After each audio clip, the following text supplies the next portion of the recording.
जिया श्री रेणुकाचार्यः शिवाचार्य शिखामणिः यो वीरशैव सिद्धान्तं स्थापयामास भूतले ಬೆಟ್ಟವು ನಿನ್ನದೇ ಬಯಲು ನಿನ್ನದೇ ಹಬ್ಬಲಿ ಎಲ್ಲೆಡೆ ಪ್ರೀತಿ ಹಬ್ಬಲಿ ಎಲ್ಲೆಡೆ ಪ್ರೀತಿ ನೆರಳೋ ಬಿಸಿಲೋ ಎಲ್ಲವೂ ನಿನ್ನದೇ ನೆಲೆಸಲಿ ಎಲ್ಲೆಡೆ ಶಾಂತಿ ನೆಲೆಸಲಿ ಎಲ್ಲೆಡೆ ಶಾಂತಿ. ಹರಿಹರ ನಗರದ ಶ್ರೀ ಜಗದ್ಗುರು ರೇಣುಕಾಚಾರ್ಯ ಮಂದಿರ, ಹಳೇಪೇಟೆ ಶ್ರೀ ಬಸವೇಶ್ವರ ದೇವಸ್ಥಾನದ ಸಭಾಂಗಣದಲ್ಲಿ ಸಂಯೋಜಿಸಿದಂಥ ಆಷಾಢ ಮಾಸದ ಇಷ್ಟಲಿಂಗ ಮಹಾಪೂಜಾ ಹಾಗೂ ಧರ್ಮ ಜಾಗೃತಿ ಸಮಾರಂಭದ ನೇತೃತ್ವ ವಹಿಸಿದಂಥ ಹರಪನಹಳ್ಳಿ ತೆಗ್ಗಿನಮಠ ಸಂಸ್ಥಾನದ ಶ್ರೀ ಶಟಸ್ಥಲ ಬ್ರಹ್ಮ ವರ ಸದ್ಯೋಜಾತ ಶಿವಾಚಾರ್ಯ ಸ್ವಾಮಿಗಳವರೇ, ಸಮಾರಂಭದ ಸಮ್ಮುಖವನ್ನು ವಹಿಸಿದಂಥ ಹಂಪಸಾಗರ ನವಲಿ ಹಿರೇಮಠದ ಶ್ರೀ ಶಟಸ್ಥಲ ಬ್ರಹ್ಮ ಅಭಿನವ ಶಿವಲಿಂಗ ರುದ್ರಮುನಿ ಶಿವಾಚಾರ್ಯ ಸ್ವಾಮಿಗಳವರೇ, ಹರಿಹರ ಕ್ಷೇತ್ರದ ತಹಸೀಲ್ದಾರಾದಂಥ ಶ್ರೀ ಕೆ ಎಂ ಗುರು ಬಸವರಾಜರವರೇ, ತಪೋವನ ಸಂಸ್ಥೆಯ ಚೇರ್ಮನ್ರಾದಂಥ ಶ್ರೀ ಶಶಿಕುಮಾರ್ ಮೇರ್ವಾಡೆಯವರೇ, ಗುರುರಕ್ಷೆಗೆ ಒಳಗಾದಂಥ ಎಲ್ಲ ಗಣ್ಯರೇ, ಸೇವಾ ಸಮಿತಿಯ ಅಧ್ಯಕ್ಷರಾದಂಥ ಜುಂಜಪ್ಪ ಹೆಗ್ಗಪ್ಪನವರನ್ನು ಮೊದಲು ಮಾಡಿ ಸಮಿತಿ ಎಲ್ಲ ಪದಾಧಿಕಾರಿಗಳವರೇ, ಸಂಗೀತ ಸೇವೆಯನ್ನು ಸಲ್ಲಿಸಿದಂಥ ಕಾಂತರಾಜ್ ಮತ್ತು ವೀರೇಶ್ ಅಂಗಡಿಗರೇ, ಸುದ್ದಿ ಮಾಧ್ಯಮದ ಪ್ರತಿನಿಧಿಗಳವರೇ, ಸಮಾರಂಭದಲ್ಲಿ ಪಾಲ್ಗೊಂಡಿರುವ ಸಮಸ್ತ ಧರ್ಮಾಭಿಮಾನಿಗಳೇ, ತಾಯಂದಿರೇ ಮತ್ತು ಮಕ್ಕಳೇ, ಹರಿಹರ ನಗರದಲ್ಲಿ ನಿನ್ನೆಯಿಂದ ಪ್ರಾರಂಭಗೊಂಡಂಥ ರಂಭಾಪುರಿ ಜಗದ್ಗುರುಗಳ ಧರ್ಮಯಜ್ಞ ಇಂದು 2ನೇ ದಿನದಲ್ಲಿ ಪಾದಾರ್ಪಣೆಯನ್ನು ಮಾಡಿ ಕೊನೆಯ ಘಟ್ಟವನ್ನು ಸಮೀಪಿಸ್ತಾ ಇದೆ. ನಿನ್ನೆಗಿಂತ ಹೆಚ್ಚಿನ ಸಂಖ್ಯೆಯಲ್ಲಿ ತಾವೆಲ್ಲರೂ ಪಾಲ್ಗೊಂಡು ಇಲ್ಲಿ ನಡೆದಿರುವಂಥ ಸಮಾರಂಭದ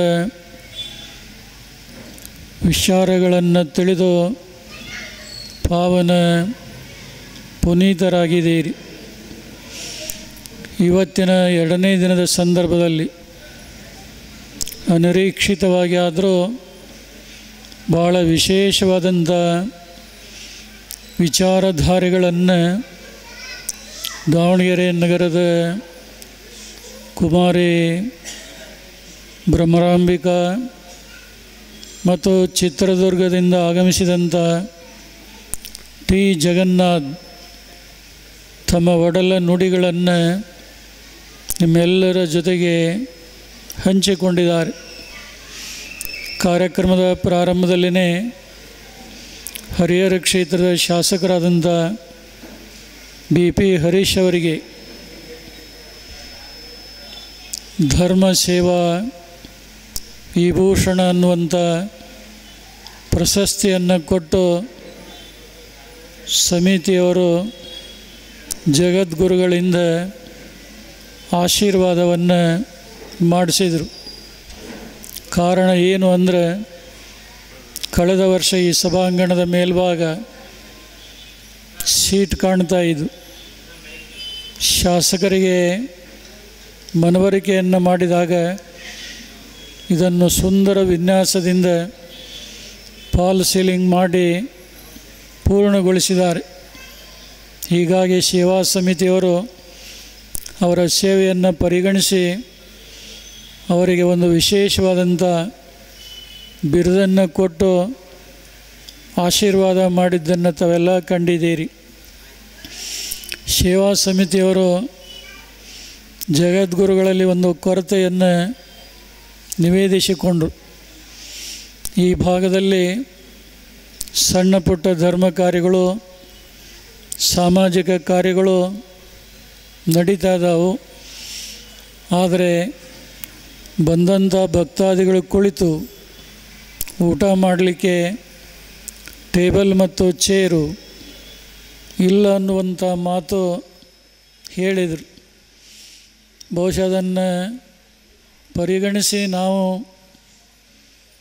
ತಪೋವನ ಸಂಸ್ಥೆಯ ಚೇರ್ಮನ್ರಾದಂಥ ಧರ್ಮಪೀಠಗಳ ಮೇಲೆ ಅಪಾರವಾದಂಥ ಶ್ರದ್ಧೆ ಒಲವನ್ನಿಟ್ಟು ಧಾರ್ಮಿಕ, ಸಾಮಾಜಿಕ, ಶೈಕ್ಷಣಿಕ ಕ್ಷೇತ್ರದಲ್ಲಿ ಅಮೂಲ್ಯವಾದಂಥ ಸೇವೆಯನ್ನು ಮಾಡ್ತಾ ಬಂದಿರುವಂಥ ಶ್ರೀ ಶಶಿಕುಮಾರ್ ಮೇರ್ವಾಡೆಯವರಿಗೆ ಒಂದು ಮಾತು ಹೇಳಿದಾಗ ಅದಕ್ಕೆ ಮರುಮಾತಿಲ್ಲದೆ ತಮ್ಮ ಒಂದು ಅತಿಥಿ ಭಾಷಣದ ಸಂದರ್ಭದಲ್ಲಿ ಆ ಕೊರತೆಯನ್ನು ಪೂರ್ಣ ಮಾಡಿ ನಾನು ಕೊಡ್ತೇನೆ ಎನ್ನುವಂಥ ಭರವಸೆಯನ್ನು ಕೊಟ್ಟಿದ್ದು ಕೇಳಿ ಜಗದೊಳಗೆ ಅಷ್ಟೇ ಅಲ್ಲ, ಇಲ್ಲಿ ಸೇರಿದಂಥ ಎಲ್ಲ ಜನರಿಗೆ ಸಂತೋಷವನ್ನು ಉಂಟು ಮಾಡಿದೆ ಅಂತ ಹೇಳಲಿಕ್ಕೆ ಬಯಸ್ತಾ ಇದ್ದೇವೆ. ತಾಲೂಕಿನ ತಹಸೀಲ್ದಾರ್ ದಂಡಾಧಿಕಾರಿಗಳಾದಂಥ KM ಗುರುಬಸವರಾಜ ಅವರು ಬಹುಶಃ ಅವರು ತಮ್ಮ ಅಧಿಕಾರದ ಅವಧಿಯಲ್ಲಿ ಅನೇಕ ಧರ್ಮ ಸಂಸ್ಥೆಗಳಿಗೆ ತಮ್ಮ ಕೈಲಾದಂಥ ಸೇವೆಯನ್ನು ಮಾಡಿ ಪ್ರಗತಿಗೆ ಕಾರಣೀಭೂತರಾಗಿದ್ದಾರೆ.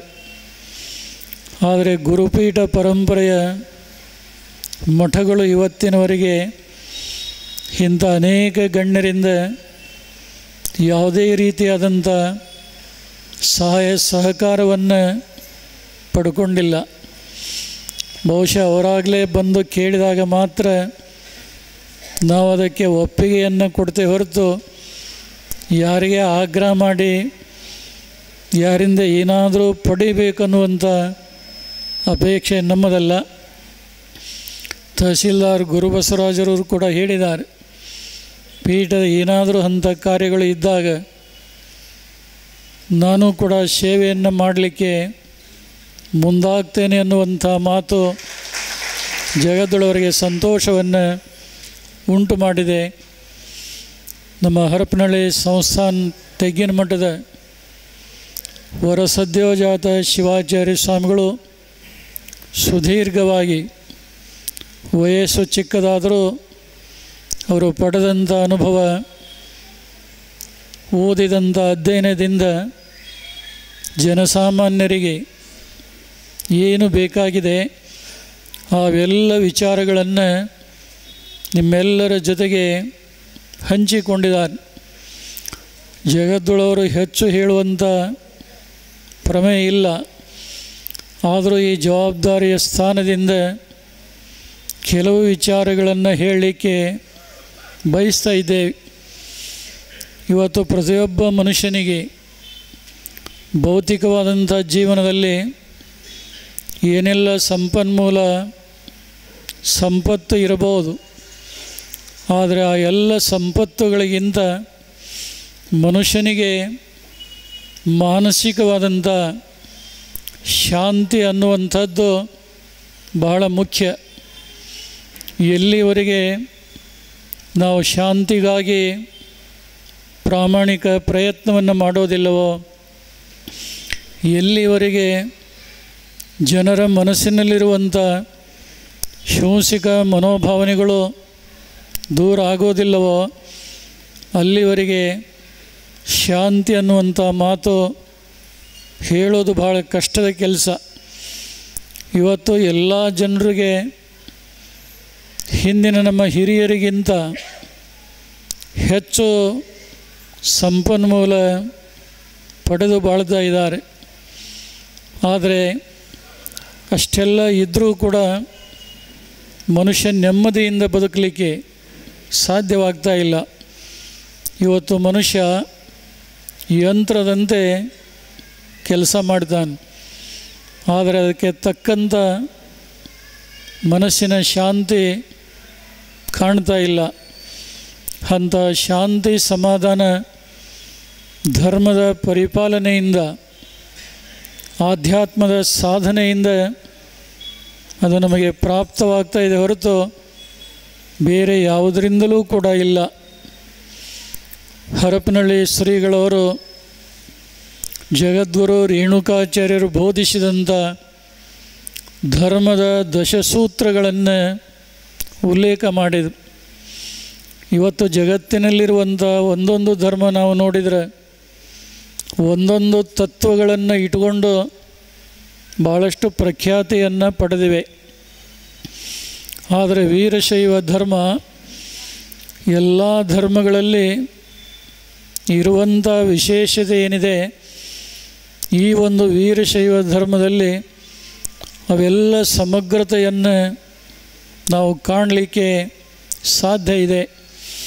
ಒಬ್ಬ ದಾರ್ಶನಿಕನಾದಂಥ ಸಾಹಿತಿ ತನ್ನ ಒಂದು ಮಾತಿನಲ್ಲಿ ಹೇಳ್ತಾನೆ. ಏನು ಆ ಮಾತಂದರೆ, ಜೈನರ ಅಹಿಂಸೆ, ಬೌದ್ಧರ ಸಮತೆ, ಕ್ರೈಸ್ತರ ಕರುಣೆ, ಇಸ್ಲಾಮರ ನಿಷ್ಠೆ, ಆರ್ಯರ ಜ್ಞಾನ, ದ್ರಾವಿಡರ ಭಕ್ತಿ, ಇವು ಎಲ್ಲಿಯಾದರೂ ಒಂದು ಕಡೆಗೆ ಸಂಗಮ ಆಗ್ಯಾವ ಅಂದರೆ ಅದು ವೀರಶೈವ ಧರ್ಮದಲ್ಲಿ ಅನ್ನುವಂಥ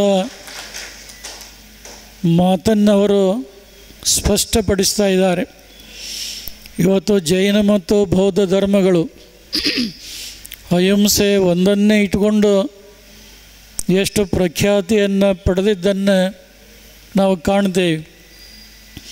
ಮಹಾತ್ಮ ಗಾಂಧೀಜಿ ಅಹಿಂಸಾ ಮತ್ತು ಸತ್ಯ ಇವೆರಡರನ್ನು ಬಳಕೆ ಮಾಡಿಕೊಂಡು ಅಸಾಧ್ಯವಾದಂಥ ಈ ದೇಶ ಪರತಂತ್ರದಲ್ಲಿರುವಾಗ ಸ್ವಾತಂತ್ರ್ಯವನ್ನು ತಂದು ಕೊಡೋದಕ್ಕಾಗಿ ಪ್ರಾಮಾಣಿಕ ಪ್ರಯತ್ನವನ್ನು ಮಾಡಿದರು.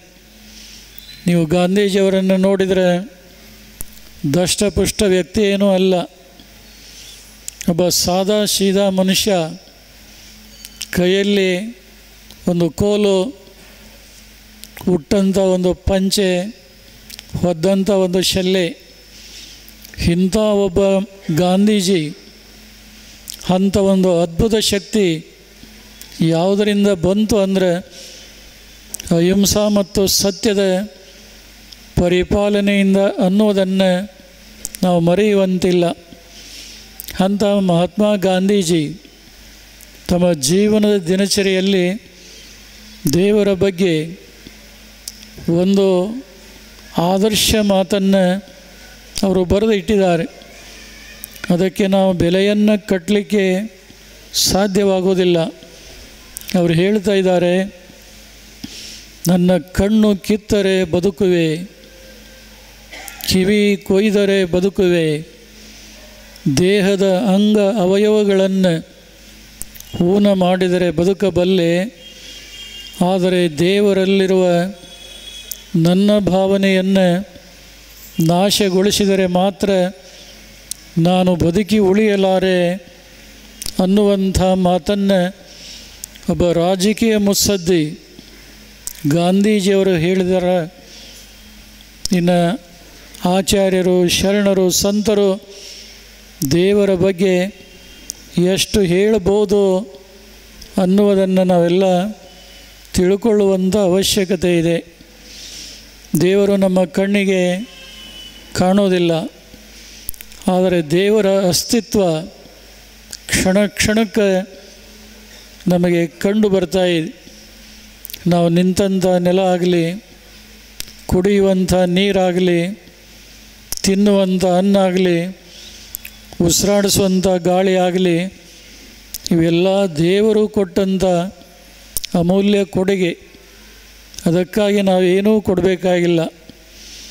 ಆದರೆ ಇವತ್ತಿನ ದಿನಮಾನಗಳಲ್ಲಿ ಇಷ್ಟೆಲ್ಲ ಸಂಪನ್ಮೂಲಗಳನ್ನು ಕೊಟ್ಟಂಥ ಭಗವಂತನನ್ನು ದಿನದ 24 ಗಂಟೆಯಲ್ಲಿ 2 ನಿಮಿಷ ಸ್ಮರಣೆ ಮಾಡದೆ ಹೋದರೆ, ಪೂಜೆ ಮಾಡದೆ ಹೋದರೆ ಈ ಹಿರಿದಾದಂಥ ಮಾನವ ಜೀವನ ವ್ಯರ್ಥವಾಗಿ ಹೋಗ್ತಾ ಇದೆ ಅನ್ನುವಂಥ ಎಚ್ಚರಿಕೆಯನ್ನು ಎಲ್ಲ ಆಚಾರ್ಯರಾಗಲಿ, ಸಂತ ಮಹಂತರಾಗಲಿ ಆಯಾ ಕಾಲಘಟ್ಟಗಳಲ್ಲಿ ಎಚ್ಚರಿಕೆಯನ್ನು ಕೊಡ್ತಾನೆ ಬಂದಿದ್ದಾರೆ.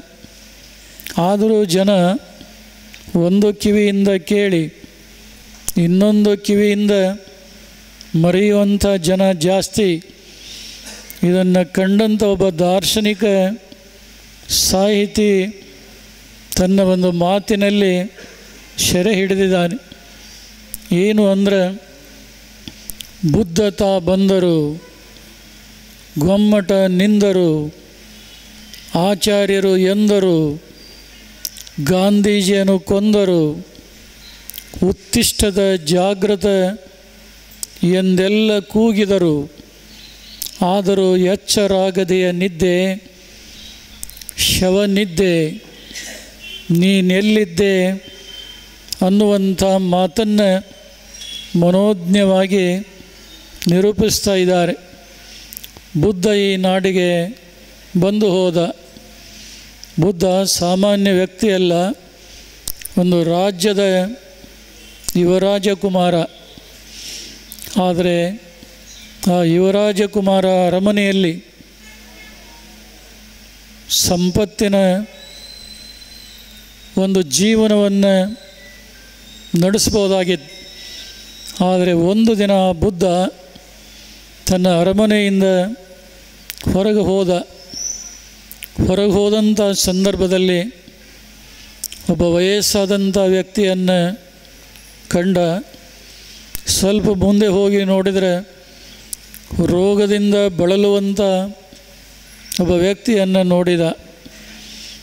ಮತ್ತೆ ಸ್ವಲ್ಪ ಮುಂದೆ ಹೋದಾಗ ಸತ್ತ ಹೆಣ ಸ್ಮಶಾನಕ್ಕೆ ಒಯ್ಯುವಂಥ ದೃಶ್ಯ ನೋಡಿದ.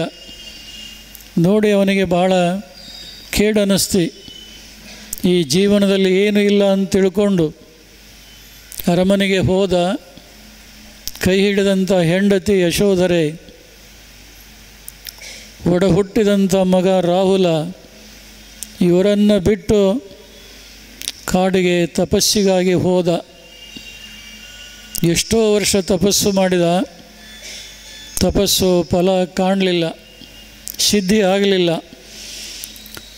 ದಾರಿ ಕಾಣದೆ ಅರಮನೆಯ ದಾರಿಯನ್ನು ಹಿಡಿದು ಹೊರಟ. ಮಧ್ಯಾಹ್ನದ ಏರು ಬಿಸಿಲು, ಬಾಯಾರಿಕೆ ಆಯಿತು. ಎಲ್ಲಿಯಾದರೂ ನೀರಿದ್ದರೆ ಕುಡಿದು ಆ ನೀರಡಿಕೆಯನ್ನು ಹಿಂಗಿಸಿಕೊಳ್ಬೇಕು ಅನ್ನುವಂಥ ಭಾವನೆ ಅವನದಾಗಿತ್ತು. ಎಲ್ಲಿ ನೀರು ಕಾಣಲಿಲ್ಲ. ದೂರದಲ್ಲಿ ಒಂದು ಕೆರೆಯ ಕಟ್ಟಿ ಕಣ್ಣಿಗೆ ಕಾಣಿತು. ಬುದ್ಧ ತಿಳ್ಕೊಂಡ, ಈ ಕೆರೆಯಲ್ಲಿ ನೀರು ಇರ್ಬೋದು ಅಂಥೇಳಿ ಕೆರೆಯ ಏರಿಯನ್ನು ಏರಿ ಹೋದ. ಆ ಕೆರೆಯ ತಳದಲ್ಲಿ ನೀರಿತ್ತು. ಆ ನೀರಿನಲ್ಲಿ ಒಂದು ಅಳಿಲು ತನ್ನ ಮೈಯನ್ನು ತೊಯಿಸಿಕೊಂಡು ದಡದಲ್ಲಿ ಬಂದು ಮೈ ಕೊಡುತ್ತಾ ಇತ್ತು. ಇದನ್ನು ಬುದ್ಧ ದೂರದಿಂದ ನೋಡಿದ. ಅವನಿಗೆ ಆಶ್ಚರ್ಯ ಅನ್ನಿಸ್ತು.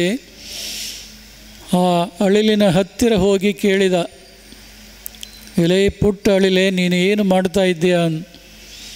ಅಳಿಲು ಹೇಳ್ತಾ ಇದೆ, ಈ ಕೆರೆಯ ನೀರನ್ನು ನಾನು ಖಾಲಿ ಮಾಡ್ತೇನೆ ಅಂತ ಹೇಳಿದ. ನಕ್ಕ ಬುದ್ಧ ಅವನು. ನೀನು 100 ಸಲ ಯಾಕೆ 1000 ಸಲ ಮುಳುಗೆದ್ರೂ ಈ ಕೆರೆಯ ನೀರನ್ನು ಖಾಲಿ ಮಾಡಲಿಕ್ಕೆ ಆಗೋದಿಲ್ಲ, ಸುಮ್ಮನೆ ಯಾಕೆ ವ್ಯರ್ಥ ಪ್ರಯತ್ನ ಮಾಡ್ತೀಯ ಅಂತ. ಇದನ್ನು ಕೇಳಿಸಿಕೊಂಡಂಥ ಅಳಿಲು ಹೇಳ್ತಿ, ನಿನ್ನಂಥ ಹೇಳಿ ನಾನಲ್ಲ, ನೀನು ಪರಮಾತ್ಮನ ಸಾಕ್ಷಾತ್ಕಾರ ಮಾಡಿಕೊಳ್ಬೇಕಂತೇಳಿ ಕಾಡಿಗೆ ಹೋಗಿ ಸಿದ್ಧಿಯಾಗದೆ ದಾರಿ ಹಿಡಿದು ಹೊರಟೆಯಲ್ಲ, ನಿನ್ನಂಥ ಹೇಳಿ ನಾನಲ್ಲ. ಇವತ್ತು ಈ ಕೆರೆಯ ನೀರನ್ನು ನಾನು ಖಾಲಿ ಮಾಡದೇ ಇರಬಹುದು, ಆದರೆ ನಾನು ಏನು ಪ್ರಯತ್ನವನ್ನು ಮಾಡ್ತಾ ಇದ್ದೇನಲ್ಲ, ಆ ಪ್ರಯತ್ನದಿಂದ ನನಗೆ ತೃಪ್ತಿ ಇದೆ ಅಂತ ಹೇಳ್ತಿ. ಈ ಮಾತನ್ನು ಕೇಳಿಸಿಕೊಂಡಂಥ ಬುದ್ಧ ಅರಮನೆಗೆ ಬರಲಿಲ್ಲ. ಮತ್ತೆ ಕಾಡಿಗೆ ಹೋಗಿ ಬೋಧಿ ವೃಕ್ಷದ ಕೆಳಗೆ ಕುಳಿತು ತಪಸ್ಸನ್ನು ಮಾಡಿದ.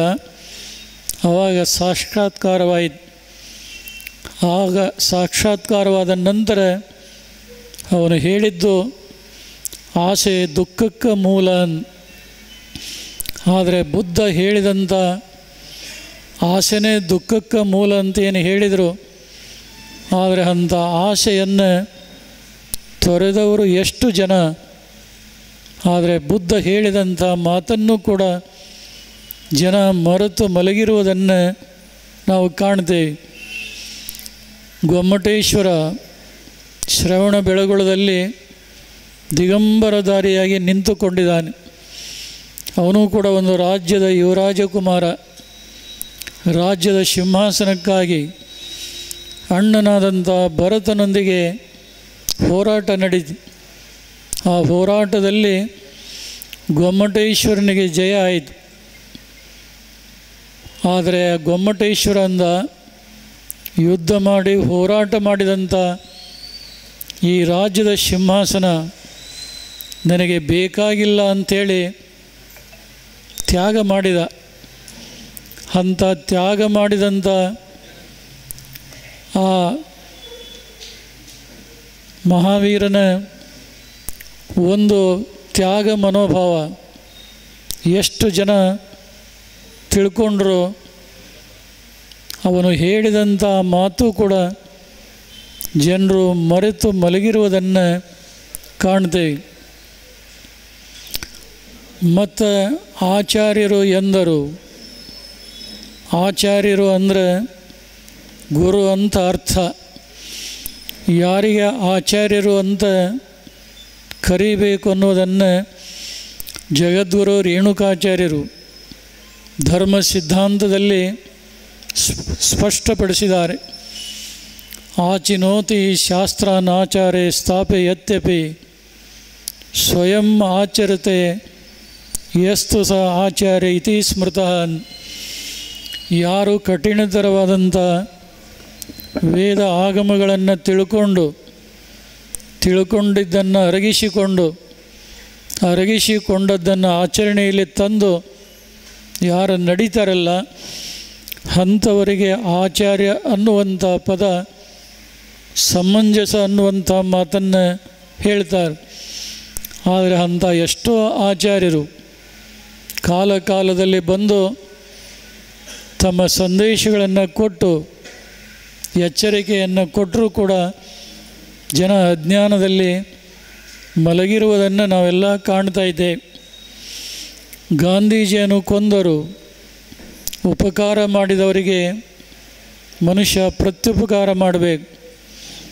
ಅದು ಆಗದೇ ಇದ್ದರೆ ಸುಮ್ಮನಾದರೂ ಇರಬಹುದು. ಆದರೆ ಈ ದೇಶ ಪರತಂತ್ರದಲ್ಲಿರುವಾಗ ಸ್ವಾತಂತ್ರ್ಯ ತಂದುಕೊಟ್ಟಂಥ ಮಹಾತ್ಮ ಗಾಂಧೀಜಿಯನ್ನು ಗುಂಡಿಟ್ಟು ಕೊಲೆ ಮಾಡಿದಂಥ ದೃಶ್ಯವನ್ನು ನಾವು ಕಾಣ್ತೇವೆ. ಒಬ್ಬ ಮಹಾತ್ಮ ಗಾಂಧೀಜಿ ಅಲ್ಲ, ಇಂದಿರಾ ಗಾಂಧಿ, ರಾಜೀವ್ ಗಾಂಧಿ, ದೇಶ ವಿದೇಶದ ಅನೇಕ ಮುತ್ಸದ್ದಿಗಳು ಗುಂಡಿಗೆ ಆಹುತಿಯಾಗಿರುವುದನ್ನು ನೋಡಿದರೆ ಅವರ ಮಾತುಗಳನ್ನು ಕೂಡ ಮರೆತು ಮನುಷ್ಯ ಮಲಗಿಕೊಂಡಿದ್ದಾನೆ.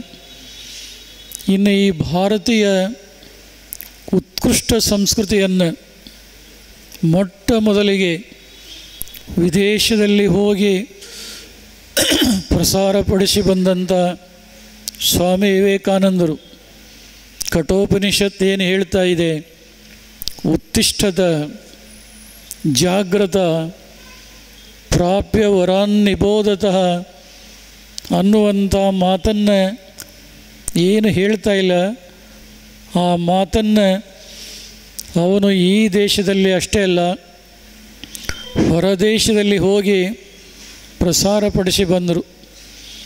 ಏಳಿ ಎದ್ದೇಳಿ ಗುರಿ ಮುಟ್ಟೋ ತನಕ ನಿಲ್ಲಬೇಡಿ ಮನುಷ್ಯನಿಗೆ ಗುರಿ ಮತ್ತು ಗುರಿಯನ್ನು ಸಾಧಿಸಿದಂಥ ವ್ಯಕ್ತಿಯ ಜೀವನ ನಿರರ್ಥಕ ಅನ್ನುವಂಥ ಮಾತು ನಾವೆಲ್ಲ ಕೇಳ್ತಾ ಇದ್ದೇವೆ.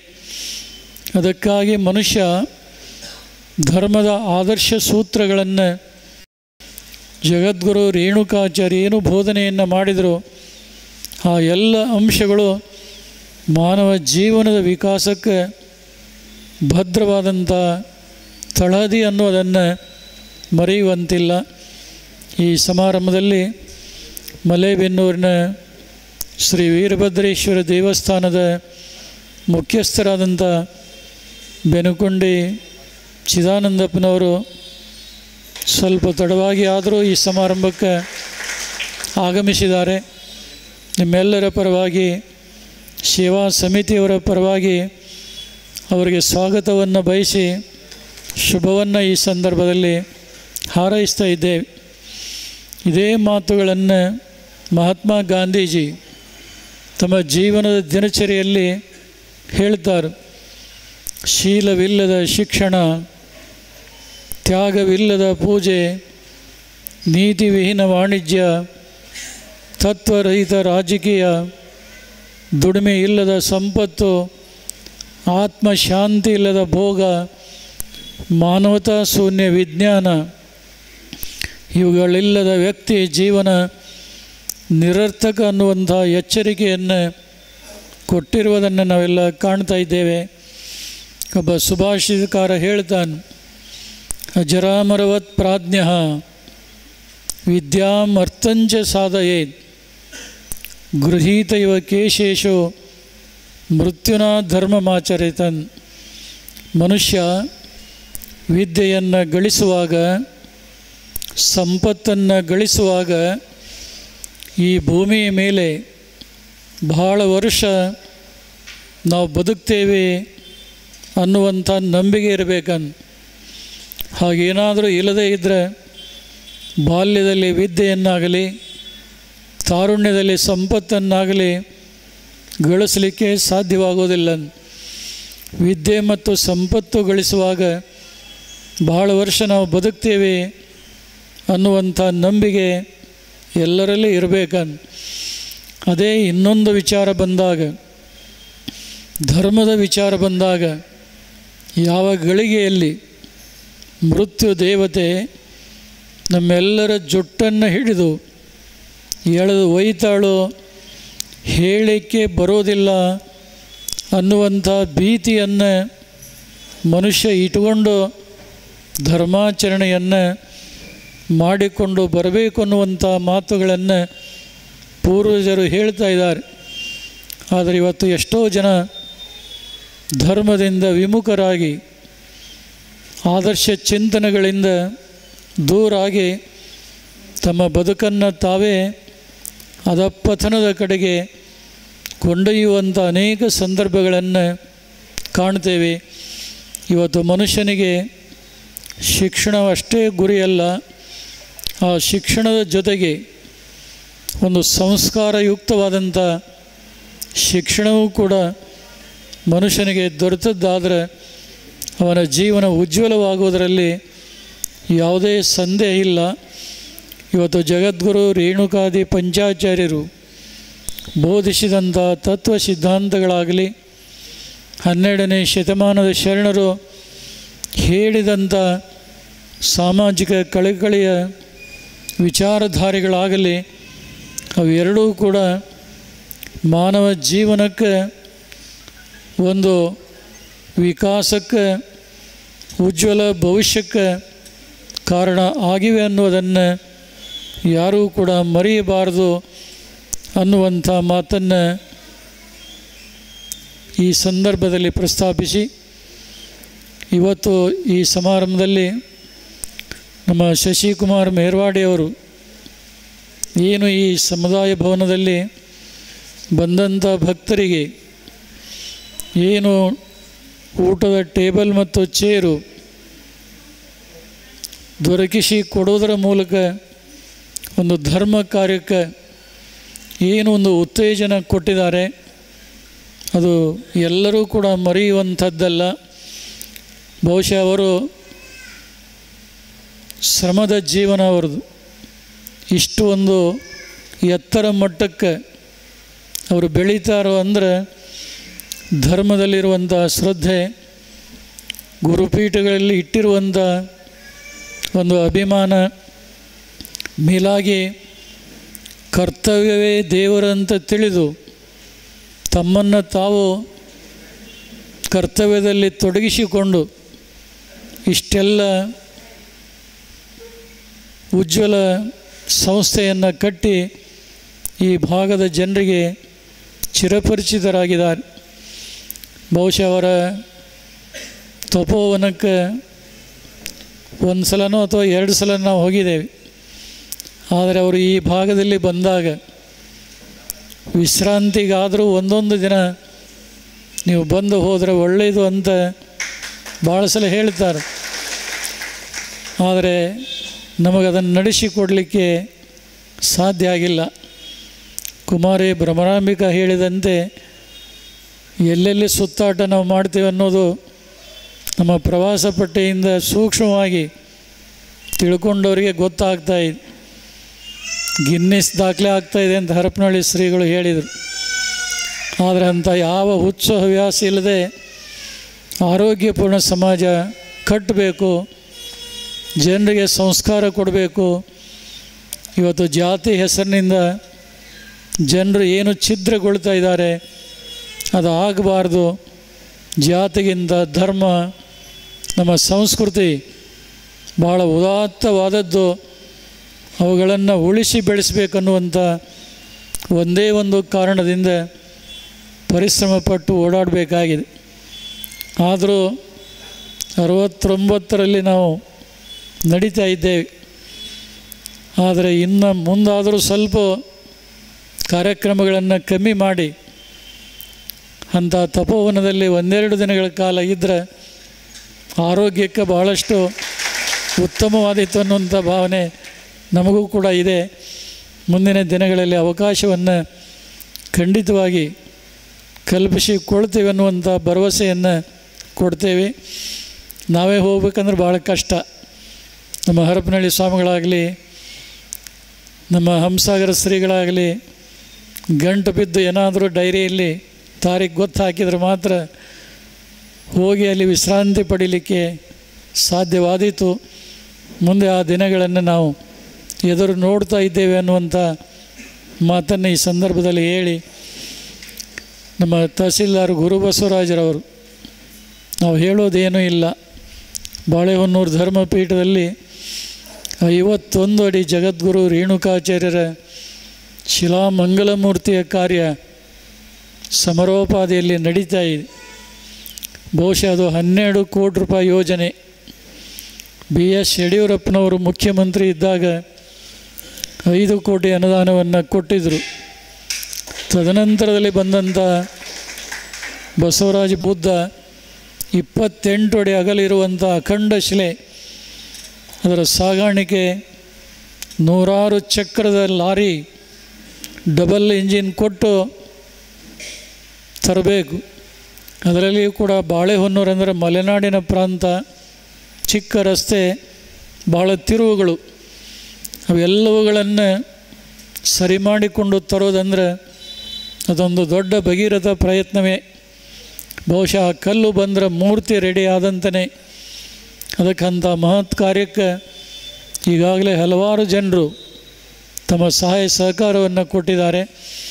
ಈ ಒಂದು ಬೃಹತ್ ಕಾರ್ಯದಲ್ಲಿ ತಹಸೀಲ್ದಾರ್ ಅವರ ಒಂದು ಸೇವೆ ಮೀಸಲಾಗಿರಲಿ ಅನ್ನುವಂಥ ಒಂದು ಮಾತನ್ನು ಅವರಿಗೆ ಮನವರಿಕೆಯನ್ನು ಈ ಸಂದರ್ಭದಲ್ಲಿ ಮಾಡ್ತಾ ಇದ್ದೇವೆ.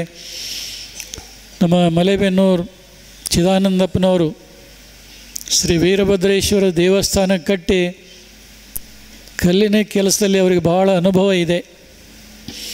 ರಂಭಾಪುರಿ ಪೀಠದ ಕ್ಷೇತ್ರನಾಥನಾಗಿ ಗೋತ್ರ ಪುರುಷನಾಗಿ ಒಂದು ಸಂಸ್ಥೆ ಕಟ್ಟಿ ಅಂಥ ದೊಡ್ಡ ದೇವಸ್ಥಾನ ನಿರ್ಮಾಣ ಮಾಡಿದವರು ಕರ್ನಾಟಕದಲ್ಲಿ ಯಾರೂ ಇದ್ದಿಲ್ಲ. ಆದರೆ ಬೆನಕೊಂಡಿ ಚಿದಾನಂದಪ್ಪನವರು ಆ ಟ್ರಸ್ಟಿನ ಎಲ್ಲ ಪದಾಧಿಕಾರಿಗಳು ಸೇರಿ ಆ ಸುಂದರ ದೇವಾಲಯ ಕಟ್ಟಿದ್ದು ನೋಡಿ ಜಗದೊಳಗೆ ಭಾಳ ಸಂತೋಷ ಅನ್ನಿಸ್ತಾ ಇದೆ. ಮುಂದಿನ ದಿನಗಳಲ್ಲಿ ಜಗದ್ಗುರು ರೇಣುಕಾಚಾರ್ಯರ ಭವ್ಯ ಶಿಲಾಮಂದಿರ ಅಲ್ಲಿ ನಿರ್ಮಾಣಗೊಂಡ ನಂತರದಲ್ಲಿ ಆ ಪರಿಸರದಲ್ಲಿ ಏನು ಅಭಿವೃದ್ಧಿ ಕಾರ್ಯಗಳು ಆಗಬೇಕು ಅಂಥ ಸಂದರ್ಭದಲ್ಲಿ ಚಿದಾನಂದಪ್ಪನವರ ಒಂದು ಸೇವೆಯೂ ಕೂಡ ಯಾವ ರೀತಿಯಿಂದ ಮಾಡಿದರೆ ಆ ಪರಿಸರಕ್ಕೆ ಒಂದು ವಿಶೇಷವಾದಂಥ ಮೆರುಗು ಬರಲಿಕ್ಕೆ ಸಾಧ್ಯತೆ ಅನ್ನೋದನ್ನು ಅವರ ಮೂಲಕ ತಿಳ್ಕೊಳ್ಳುವಂಥ ಪ್ರಯತ್ನವನ್ನು ಕೂಡ ನಾವು ಮಾಡ್ತೇವೆ. ಈ ಕಾರ್ಯಕ್ಕೆ ಈಗಾಗಲೇ ಹರಪನಹಳ್ಳಿ ತೆಗ್ಗಿನಮಠ ಸಂಸ್ಥಾನದ ವರ ಸದ್ಯೋಜಾತ ಶಿವಾಚಾರ್ಯ ಸ್ವಾಮಿಗಳು 5,55,555 ರೂಪಾಯಿಗಳನ್ನು ಸಮರ್ಪಣೆ ಮಾಡಿದ್ದಾರೆ. ಮುಂದೆ ಕಾರ್ಯ ನಡೆದಂತೆ ಮುಂದುವರೆದಂಥ ಸೇವಾ ಭಾಗ್ಯ ನಮ್ಮದು ಇದ್ದೇ ಇದೆ ಬುದ್ಧಿ ಅನ್ನುವಂಥ ಮಾತನ್ನು ಸಂದರ್ಭ ಬಂದಾಗ ಭಕ್ತರಿಗಾಗಲಿ ಪೀಠಕ್ಕಾಗಲಿ ಮನವರಿಕೆಯನ್ನು ಮಾಡಿದ್ದಾರೆ ಅನ್ನುವಂಥ ಹರುಷವನ್ನು ಈ ಸಂದರ್ಭದಲ್ಲಿ ವ್ಯಕ್ತಪಡಿಸ್ತಾ ಇದ್ದೇವೆ. ಈ ಹರಿಹರದಲ್ಲಿ ನಡೆಯುವಂಥ ಈ ಕಾರ್ಯಕ್ರಮಕ್ಕೆ ಎಲ್ಲರ ನೆರವು ಸಹಕಾರ ಭಾಳ ದೊಡ್ಡದು. ಏನೊಂದು ಇಲ್ಲದೇ ಇರುವಂಥ ಈ ಪರಿಸರ ಈ ಮಟ್ಟಕ್ಕೆ ಬೆಳೆದಿದೆ ಅಂದರೆ ಭಕ್ತರೆಲ್ಲರ ಸಹಕಾರ ಕೈ ಜೋಡಿಸಿದ್ದಕ್ಕೆ ಇಷ್ಟು ಒಳ್ಳೆಯ ಕಾರ್ಯ ಆಗಿದೆ. ಇದನ್ನು ಒಂದು ಉತ್ತಮ ಸಂಸ್ಥೆಯನ್ನಾಗಿ ನಿರ್ಮಾಣ ಮಾಡಬೇಕನ್ನುವಂಥ ಕನಸು ನಮ್ಮದಾಗಿದೆ. ಆ ದಿಶೆಯಲ್ಲಿ ವಯೋವೃದ್ಧರಾದಂಥ ಪೀಠದ ಆಧಾರ ಸ್ತಂಭರಾದಂಥ ಕೋಡಿಯಾಲ್ ಹೊಸಪೇಟೆಯ ಜುಂಜಪ್ಪ ಹೆಗ್ಗಪ್ಪನವರು ಅವರನ್ನು ಕಾರ್ಯಾಧ್ಯಕ್ಷರನ್ನಾಗಿ ಮಾಡಿ ಕೊಂಡಜ್ಜಿ ಪಂಚಾಕ್ಷರಿ ಅವರನ್ನು ಕಾರ್ಯದರ್ಶಿಯನ್ನಾಗಿ ಮಾಡಿ ಈ ಸಂಸ್ಥೆಯನ್ನು ಮುನ್ನಡೆಸ್ತಾ ಇದ್ದೇವೆ. ಬಹುಶಃ ಈ ಇಡೀ ವಯಸ್ಸಿನಲ್ಲಿಯೂ ಕೂಡ ಜುಂಜಪ್ಪನವರು ಆಗಮಿಸಿ ಈ ಸಮಾರಂಭದಲ್ಲಿ ಪಾಲ್ಗೊಂಡಿದ್ದಾರೆ ಅಂದರೆ ಬಹುಶಃ ಅವರ ಅಭಿಮಾನ ಪೀಠದಲ್ಲಿ ಇಟ್ಟಿರುವಂಥ ನಿಷ್ಠೆ ಎಷ್ಟು ಅನ್ನೋದು ತಮ್ಮೆಲ್ಲರಿಗೆ ಸಹಜವಾಗಿ ತಿಳಿಯಲಿಕ್ಕೆ ಸಾಧ್ಯ ಇದೆ. ಅಂಥ ಅನೇಕ ಗಣ್ಯರು ಈ ಸಮಾರಂಭದಲ್ಲಿ ಪಾಲ್ಗೊಂಡಿರುವಂಥದ್ದು ಜಗದೊಳಗೆ ಸಂತೋಷ ತಂದಿದೆ. ದಾವಣಗೆರೆಯ ಕುಮಾರಿ ಭ್ರಮರಾಂಬಿಕಾ ವಯಸ್ಸು ಚಿಕ್ಕದು, ಆದರೆ ಮಾಡಿದಂಥ ಸಾಧನೆ ಭಾಳ ದೊಡ್ಡದು. ಇದೇ ರೀತಿ ಸಾಧನೆ ಮಾಡಿದರೆ ಮುಂದೊಂದು ದಿನ ಒಬ್ಬ ಶ್ರೇಷ್ಠ ಅಧಿಕಾರಿಯಾಗಿ ದೇಶಿಯಾಗಿ ಕಾರ್ಯವನ್ನು ಮಾಡಲಿಕ್ಕೆ ಆ ಶಕ್ತಿ ಅವಳ ಮಾತನ್ನು ಕೇಳಿದಾಗ ನಮಗೆ ಅದು ವೇದ್ಯವಾಗ್ತಾಯಿತ್ತು. ಆ ಒಂದು ಗುರಿಯನ್ನು ಇಟ್ಕೊಂಡು ಭ್ರಮರಾಂಬಿಕಾ ಹೆಜ್ಜೆ ನೀಡಲಿ. ಇವತ್ತು ಮಾಡಿದಂಥ ಉಪನ್ಯಾಸ ಮಾಲಿಕೆ ಅದನ್ನು ಲಿಖಿತವಾಗಿ ಬರೆದು ಕೊಟ್ಟರೆ ರಂಭಾಪುರಿ ಬೆಳಗು ಮಾಸ ಪತ್ರಿಕೆಯಲ್ಲಿ ಆ ಲೇಖನವನ್ನು ಪ್ರಸಾರ ನಾವು ಮಾಡ್ತೇವೆ ಅನ್ನುವಂಥ ಭರವಸೆಯನ್ನು ಕೊಡ್ತಾ ನಮ್ಮ ಚಿತ್ರದುರ್ಗದ ಹಾಸ್ಯ ಕಲಾವಿದ ಜಗನ್ನಾಥ್ ಯಾರು ಕರೀದೇ ಇರಲಿ, ಆ ಜಗನ್ನಾಥ್ ಅವರು ರಂಭಾಪುರಿ ಜಗದೊಳವರ ಕಾರ್ಯಕ್ರಮ ಐತೆ ಅಂತ ಗೊತ್ತಾದರೆ ಸಾಕು, ಅಲ್ಲಿಗೆ ಬಂದು ತಮ್ಮ ನಿಸ್ವಾರ್ಥವಾದಂಥ ಸೇವೆ ಸಲ್ಲಿಸುವಂಥ ಕೆಲಸ ಅವರು ಮಾಡಿದ್ದಾರೆ. ಭಾಳ ಸಂತೋಷ. ಮತ್ತು ಹರಿಹರದವರೇ ಆದಂಥ ನಮ್ಮ ಕಾಂತರಾಜ್ ಮತ್ತು ವೀರೇಶ್ ಸಂಗಡಿಗರು, ನಿಜವಾಗಲೂ ಕಾಂತರಾಜನ ಧ್ವನಿ